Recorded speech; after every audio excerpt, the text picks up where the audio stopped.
Hey guys, I'm Dave. And I'm Len. And welcome to Wargame Chat. Today we're going to talk about Little Wars 2024. Little Wars is my favorite historical miniatures convention.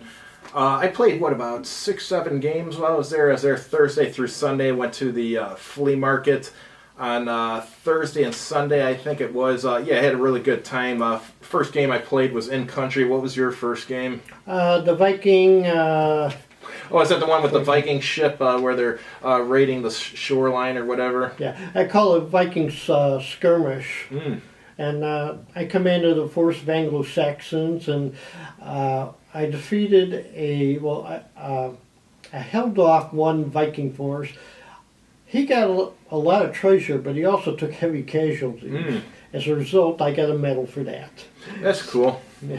Yeah, the first game, like I mentioned, I played was In Country, and the guy who put it on, he had scaled up the In Country miniatures to like 60 millimeter using a 3D printer or whatever, and that was Western Special Forces versus Eastern Special Forces. I think we were the Western ones. Yeah, we ended up winning, but just barely. It was a blind game, meaning that there was two tables with the terrain set up exactly the same on each table, and the west guys were on one, the east on the other, and it had a curtain across. And when you're moving around the battlefield, if you move to a space where you can see an enemy or an enemy can see you, then combat occurs, and there's like a judge who judges it and stuff. It's kind of interesting. Wow. And then second game I was supposed to play, I actually missed. I can't remember why. I think that was on Friday morning. I don't know if I was running late or what, but I missed the first one. What was your second game? Well, my second game was the Battle of Tarawa. This is the invasion. Everybody played a Marine Corps unit. I had a combination of the scout snipers, and then they landed first on the island, and we had this big fight on the long pier. Well, the other guys got to come in on their amphibious tractors. I'm fighting on the piers. But on turn 5, I got a bunch of tanks and ran around wild on the island. So. Oh, before I forget to mention, what's up with the hat, Len? I'll explain for Saturday's African expeditions. Oh, okay, gotcha. Okay. And then what was that GMT game we played? Plains Indian War. Yeah, we played that. They had a version of the game where it was with miniatures. They made their own terrain board and stuff. That was pretty cool. Yeah, did you like that? Yeah, I thought it was all right. See, I have problems with pick your chip to determine initiative. Of course, my complaints about that type of system is the reason why everybody likes that type of system. So that's all that does. So we're not getting anywhere with that. Who won that game? Did you? We were on the same team. I think the other Indians won. Yeah. I don't remember. It seemed to slow down because one guy was overanalyzing it, but he won the game. So maybe I should be like him more often. Well, that's how it always is. The guy who slows down the game and makes everyone bored out of their mind is the guy who wins, because everyone just kind of gives up in their mind because they're just bored out of their mind. Yeah. But I was thinking I should follow his example. What'd you do Friday evening? Friday evening, I played a game that was Halflings. Or wait a second. I think it was the Halflings versus Goblins game where the Goblins parachuted in and the Halflings had artillery and stuff. That was actually a pretty interesting game. The Halflings ended up losing. I was playing the Halflings, but not by much. It was still a lot of fun, though. And then before that, we played an Alien. It was a Predator game, like Predator in the movie. And there was no predators on the board when we started playing the game. It was just aliens from Alien the movie, and they had a queen alien, and then they had something they made up called a king alien and stuff. So just going around the board killing aliens. Okay. Because I had a Vietnam battle game, Op, Bao, Bang. In real life, I was told that the Viet Cong invaded this fire base, knocked out their three American tanks there, and they knocked out one, but then reinforcements arrived to drive them off. Now, we took over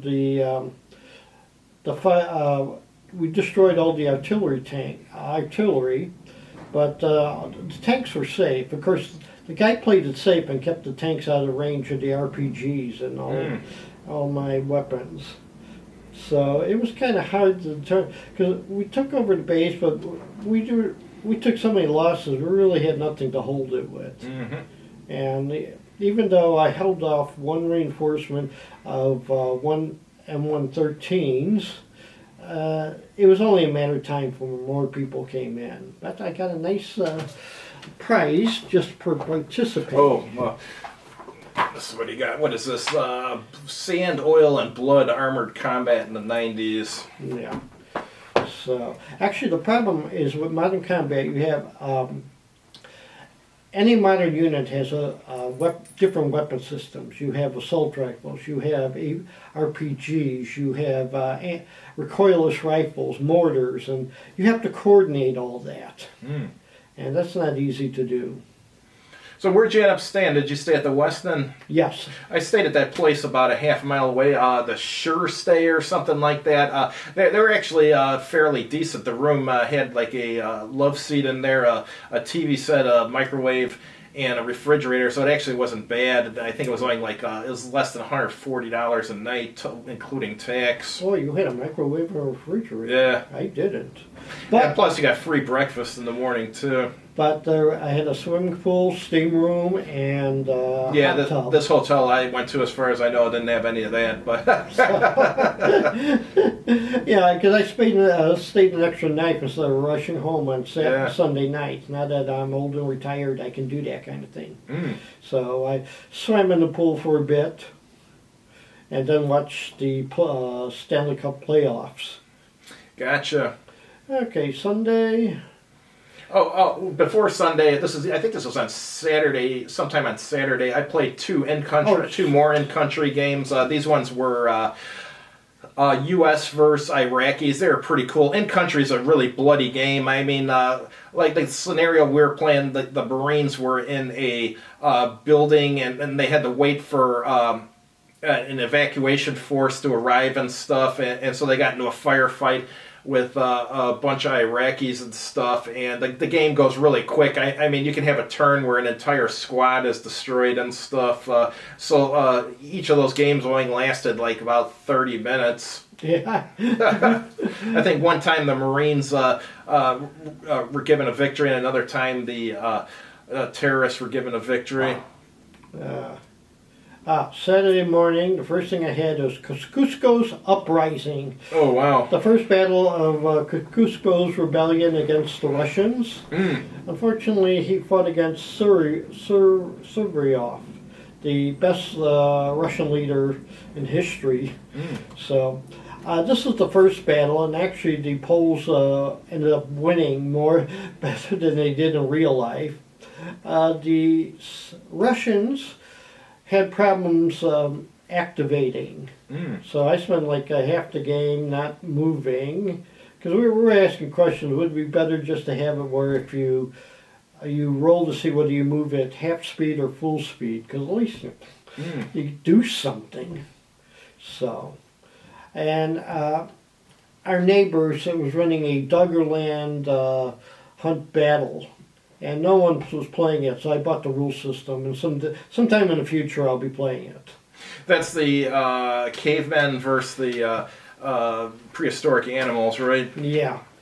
Let's see that. The mastodons. Doggerland, the North Sea during the Ice Age was above water, and they've been finding examples of villages and homes underwater. Where is Doggerland exactly? Where the North Sea is. Right, but near where exactly in the north? East of England. East of England, all right. Yeah.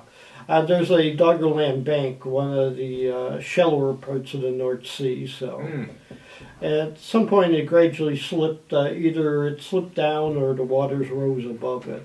Interesting. Yeah. Now, I'm wearing this in honor of the late Teddy Roosevelt, who died in an African expedition and never got to go up San Juan Hill or send out the White Fleet. Yes, the previous week I was at Steampunk Convention. I was wearing, this was part of my cosplay. On Saturday I went to Jungle Jim, great jungle guide, and then Sunday I went as Alan Quaterman, the famous Jungle Guide. It was great to wear 2 characters, and I didn't have to change clothes. Gotcha. And at Little Wars, I was Orty Wingate. So. Oh, I forgot there was one other game I played, at least I can recall, was a Euro. I can't remember the name of it. I played it on Sunday morning, I think it was. It is really, I mean, some of these Euros get pretty complex. This is one of the more complex ones and stuff, but finally when we figured out how to play the game, it was actually pretty decent, but there's a extreme learning curve to it. Unfortunately, I can't remember the name of the game, though. Yeah. I picked Ellen Quaterman to be my character and found out that my special abilities is that I was very good with treating wounds. And I'm suddenly going to, did you give me Albert Schweitzer's card by mistake or something? We're talking big game hunter, jungle guide. But we lost to the slavers because we all had our little expeditions where we're trying to gain points. But the slavers tended to wipe out. One of them was Teddy Roosevelt with his .50 caliber elephant rifle. So rest in peace, Teddy. And Saturday night I had Sky Galleons. Sky Galleons of Mars, right? Mars, yeah. Yes. I played that the previous year at Little Wars. That was good. This time I had the British stopping the blockaders, and it ended up being a tie. Because one of the things he did was the British had 4 ships. One of them was like the equivalent of a heavy cruiser. It was slower, but it had 2 big guns. And the problem was that we were going against all these blockade runners who were fast. And I think I only was able to hit a couple. The big gun fires every other turn. So it ended up like I missed 2 out of 3 times. That's all the time we had for. So I think when I played it 2 years ago, the Martians won, if I recall correctly, and I had that same ship you're talking about, the one that only fires every few turns, but it's really powerful. Yeah. I told them what you ought to try next time is substitute like 2 of the smaller. There was one ship that was like a version of like a light cruiser or destroyer. It was fast. It had some small guns. Of course, it didn't have much in the way of hull hits. So I told them try that next time. Okay. Now we're moving on to Sunday. Yeah, like I said, I just played the Euro that day and went to the flea market. That was it. Yeah, because I played a game called Fortune and Glory, which is supposed to be like Pulp Adventures. And it was like one of those adventure card games. And one of the problems with card games is sometimes you get a card that you're not quite sure what it means. And a few times the referee had to like rule on it, whether it meant this or that. So I was going pretty decent, but I don't think, I didn't win because there's someone else that was doing much better. But it was a nice game. That's good. So overall, it was nice. They had this warm meal where they served humongous hamburgers and humongous hot dogs, and even the cold. They had this cold bunker one where you could get like snacks and candy, which was enough to tie you over till dinner. The price, some of these people were buying like one bottle of water after another, and the bottles were like $5 each. I was like, my God, why don't they just go to 7-Eleven and buy a bottle of water for $1? One thing I was saying, this is the first time I ever, I got every game I applied for, and nobody canceled. So I was at a rush for time. I was thinking next year I'm going to either take a time period off either in the morning or evening, either on Friday or Saturday, and to spend more time with the dealers because I only rushed through a few of them that I knew, and there's a few others I didn't have time to really look at, and I didn't look at like the reenactors and a few other things. I told some of the reenactors they look silly in those historical outfits while wearing this. And the Civil War reenactors were real mean. So I had to go to my safe spot in the quiet room. Oh, yes. Anything else, sir?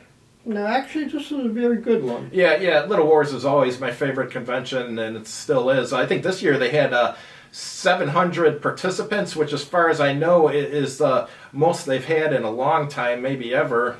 Yeah, because I think last year was 500 and something. Or I think it was like 650 last year. Oh, okay. So they got like 50 more. If they can get 50 more every year, that'd be awesome. Oh, yes. Some guys complaining it isn't as big as it used to be. Oh, it's big. Yeah, because he was saying that he hadn't attended one in 10 years because he moved away. And now they moved back and saw it and said, wow, these used to be much bigger. Well, one thing about Little Wars is if you have someone who's never been to Little Wars and you get them to go, they're probably going to go to every Little Wars for the rest of their life. Yeah. So there were a lot of good events. I was thinking of running an event, but there's so many good ones. It's not what my I was thinking about running a 10mm Vietnam event. We played that game, my experimental rules for that, but I just didn't have time to prepare. So yeah. So if you're in town, go to Little Wars. Yep. Have a good one, guys. Yep.